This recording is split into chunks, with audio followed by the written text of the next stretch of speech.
مرتبہ اے غوث ہے بالا تیرا، اونچے اونچوں کے سروں سے قدم آنا تیرا۔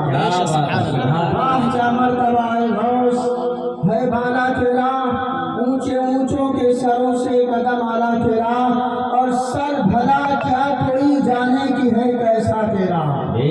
سر بھلا کیا کوئی جانے کی ہے کیسا تیرا، اور میرا من تمہیں آنکھیں ہوئے کلمہ تیرا۔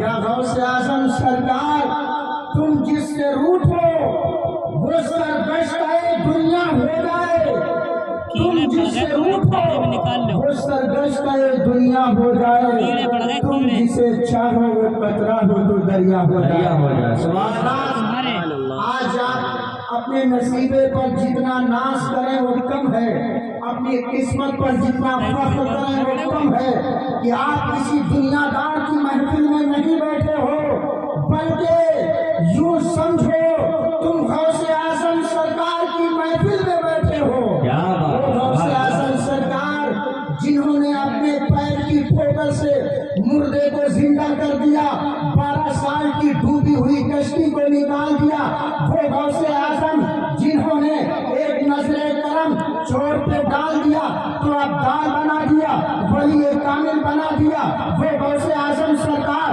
جنہوں نے 40 سال تک عشاء کے وضو سے فجر کی نماز پڑھی، ایسے غوث پاک کی محفل میں بیٹھے ہو، تمہارے اوپر ہمارے اوپر ایک نظر کرم ہو جائے تو دنیا بھی سمجھ جائے اور آخرت بھی بن جائے۔ آپ فرماتے ہیں نظر کو بھی بلا دلاہی جمال پتھر پہ دن آلا حکم اتصالی، آپ ارشاد فرماتے ہیں اللہ کے شہروں کو میں ایسے دیکھتا ہوں جیسے کہ رائی کا دانا۔ آپ نہیں سمجھے، رائی کے دانے کی طرح اللہ کے شہروں کو یہ دیکھنے والا اور کوئی نہیں ہے، جس کی محفل میں بیٹھے ہو وہی غوث اعظم سرکار ہیں۔ یقیناً آج ہم قصبانی گوہی محلہ غوث نگر میں حضرت قبلہ غوث پاک رضی اللہ تعالیٰ عنہ کی محفل میں بیٹھے ہیں۔ یقیناً بغدادی بوڑھا بغداد سے ہماری عقیدتوں کو ملاحظہ فرما رہے ہیں، ہماری محبتوں کو ملاحظہ فرما رہے ہیں، ہمارے آنے کو بھی دیکھ رہے ہیں اور ہماری سماعتوں کو بھی دیکھ رہے ہیں۔ حضرات، میں نے آپ کے سامنے قرآن عظیم کی آیت پاک پڑھی، یا ایھا الذین آمنوا اتقوا اللہ وکونوا مع الصادقین، ایمان والو اللہ سے ڈرو، سچوں کے ساتھ ہو جاؤ۔ حضرات، اس آیت پاک میں ایمان اور تقوی کا ذکر کیا گیا۔ اللہ پاک نے فرمایا ایمان والو اللہ سے ڈرو اور سچوں کے ساتھ ہو جاؤ، تقوی والوں کے ساتھ ہو جاؤ۔ لیکن مسلمانوں، قصبہ میں گوہی کے مسلمانوں، یہ تقوی اور ایمان ہمارا بچے گا کیسے؟ علماء فرماتے ہیں اگر تمہیں اپنا تقوی بچانا ہے، ایمان کو بچانا ہے، تو تمہیں اولیاء اللہ کی سرپرستی اپنے ساتھ رکھنا ہوگی۔ جب تک تمہارے سر پر اولیاء کرام کا ہاتھ نہیں ہوگا، جب تک تمہیں اولیاء کرام کی سرپرستی نہیں ملے گی، تمہارا تقوی بھی نہیں بچے گا، ایمان بھی نہیں بچے گا۔ ایمان کے لٹیرے آج کریا کریا گھوم رہے ہیں، قصبے قصبے گھوم رہے ہیں، شہر شہر گھوم رہے ہیں۔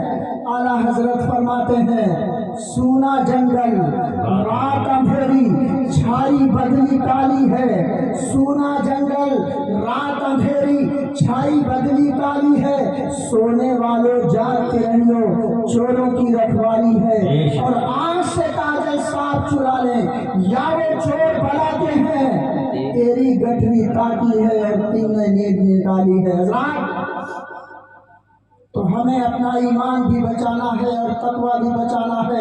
ایمان اور تقوی بچانا ہے تو اولیاء کرام سے سچی محبت کرو، ان کا کرم ہو جائے گا، تمہارا ایمان بھی بچ جائے گا اور تمہارا تقوی بھی بچ جائے گا۔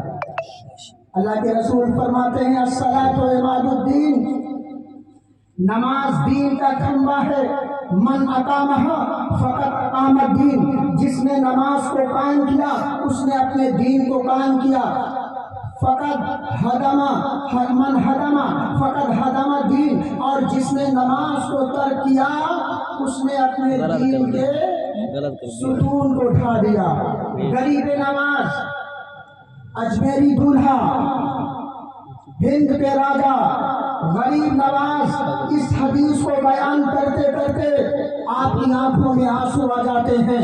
چاہنے والے کہتے ہیں حضور والا آپ کے رونے کی وجہ، فرماتے ہیں نادانوں اب بھی نہیں سمجھے، جب دنیا کا کوئی گھر بغیر ستون کے نہیں رہ سکتا، دنیا میں کوئی بلڈنگ بغیر ستون کے نہیں رہ سکتی، تو بے نمازی جنت میں کیسے جا سکتا ہے؟ لہذا غوث اعظم سے چاہنے والے تم سب سے پہلے نماز کے پابند بنو، تو غوث اعظم بھی تمہیں اپنا محبوب بنا لیں گے۔ غریب نواز بھی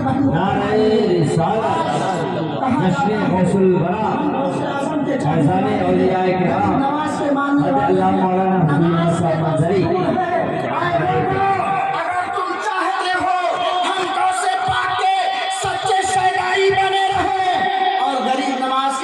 چاہنے والے بن جائیں، رسول اعظم سے سچی محبت کرنے والے ہو جائیں، تو اے لوگوں قصبہ نگوہی کے مسلمانوں سب سے پہلے تم نماز کے پابند ہو جاؤ، انشاءاللہ تمہاری دنیا بھی سنور جائے گی اور آخرت بھی بن جائے۔ ایک مرتبہ غوث اعظم کی بارگاہ میں کسی نے سوال کیا، یا غوث پاک غریبی کس گھر میں آتی ہے؟ ارشاد فرماتے ہیں جو اپنے گھر کے دسترخوان پر تنہا کھانے کا عادی بن جائے۔ سرکار غوث پاک فرماتے ہیں جو اپنے گھر کے دسترخوان پر تنہا کھانے کا عادی بن جائے، اسی گھر میں غریبی آتی ہے، تنگی آتی ہے، بدحالی آتی ہے۔ غوث پاک فرماتے ہیں جو کسی کو کھلا کے کھائے اس گھر میں رحمتیں بھی آتی ہیں، برکتیں بھی آتی ہیں، اور اللہ تبارک و تعالی رحمت و برکت کا نزول بھی۔ ایک مرتبہ صحابہ کا مجمع ہے، آقا علیہ السلام ارشاد فرماتے ہیں صدیق اکبر بھی ہیں، عمر فاروق اعظم بھی ہیں، عثمان غنی بھی ہیں، علی مشکل کشا بھی ہیں۔ سرکار فرماتے ہیں جس نے نفلی روزہ رکھا وہ کھڑا ہو جائے۔ صدیق اکبر کھڑے ہوئے، یا رسول اللہ میں نے نفلی روزہ رکھا ہے۔ سرکار فرماتے ہیں بیٹھ جاؤ، بیٹھ گئے۔ پھر آقا فرماتے ہیں جس نے بھوکے کو کھانا کھلایا ہو وہ کھڑا ہو جائے۔ تھوڑی دیر کے بعد صدیق اکبر پھر کھڑے ہوئے، یا رسول اللہ میں نے روزہ رکھا اور میرے حصے کا کھانا گھر میں باقی تھا۔ ایک سائل آ گیا، اس نے دستک دی، کہا میں بھوکا ہوں، میں گھر سے نکلا تو اس نے کہا میں بھوکا ہوں کھانا کھلا دو۔ میں گھر کے اندر گیا اور جو میرے حصے کا کھانا رکھا ہوا تھا میں لے آیا، بھوکے کو کھلا دیا۔ آقا فرماتے ہیں بیٹھ جاؤ۔ اس کے بعد پھر آقا فرماتے ہیں جس نے کسی بیمار کی عیادت کی ہو، مزاج پرسی کی ہو، خیریت معلوم کی ہو، وہ کھڑا ہو جائے۔ پھر صدیق اکبر کھڑے ہو گئے، یا رسول اللہ میرا پڑوسی بیمار تھا، مجھے پتا چلا بیمار ہے، میں دیکھنے کے لیے گیا، میں نے اس کا حال پوچھا، خیریت معلوم کی۔ آقا فرماتے ہیں بیٹھ جاؤ۔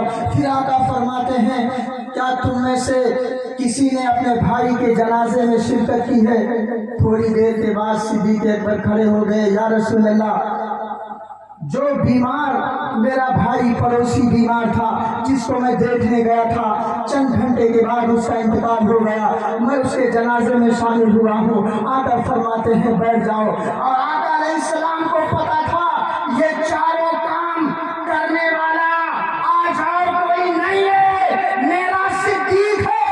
صدیق اکبر نے آج نفلی روزہ بھی رکھا، صدیق اکبر نے آج بھوکے کو کھانا بھی کھلایا، صدیق اکبر نے مزاج پرسی بھی بیمار کی ہے، میرے صدیق نے جنازے میں شرکت بھی کی ہے۔ آقا فرماتے ہیں صحابہ جس کسی کو جنتی انسان کا دیدار کرنا ہے وہ صدیق اکبر کا دیدار کر لے۔ یہ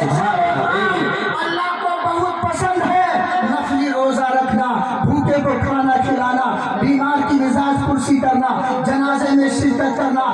میرے بھائیو، تم آج غوث اعظم کی محفل میں بیٹھے ہو، یہ سبق لے کر کے جاؤ کہ فرائض کی ادائیگی کے بعد ہمیں نفلی روزے بھی رکھنا چاہیے، ہمیں نفل نماز بھی کثرت کے ساتھ پڑھنا چاہیے، ہمیں بھوکے کو کھانا بھی کھلانا چاہیے، بیمار کی مزاج پرسی بھی کرنا چاہیے، اور ہمیں جنازے میں شرکت بھی کرنا چاہیے۔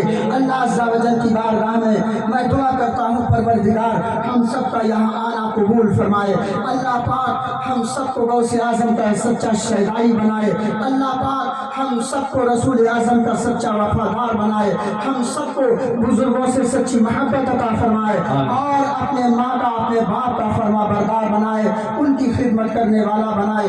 وآخر دعوانا ان الحمدللہ رب العالمین۔ السلام علیکم ورحمۃ اللہ تعالی وبرکاتہ۔